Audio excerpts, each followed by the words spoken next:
నేను నా వైఫ్ చాలా సఫర్ అవుతున్నాము లైఫ్లో. దీనికి కారణము కరుణాకరు మా అమ్మ.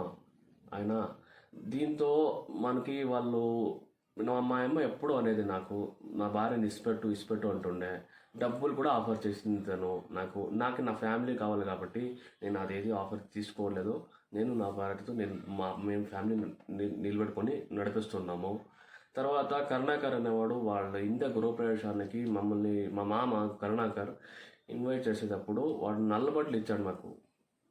ఆ నల్లబట్టలు ఇచ్చేసి ఇన్వైట్ చేసేసి మాకి రమ్మన్నాడు. ఆ తర్వాత తెలిసింది మాకి ఆ నల్లబట్టలు ఇవ్వకూడదు అనేసి. దీంతో మేము చాలా అంటే చాలా సపోర్ట్ చేస్తున్నారు. వాళ్ళు మంత్రాలు తంత్రాలతోనే మా లైఫ్ని స్పాయిల్ చేయాలని చూస్తున్నారు.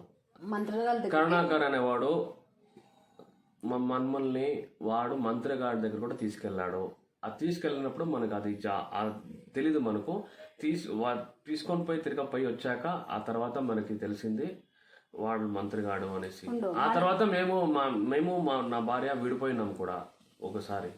వాడు ఇచ్చిన నలబట్లతో ఆ గొడవ పడి ఇదంతా జరిగింది. మాకి చాలా సఫర్ అవుతున్నాం.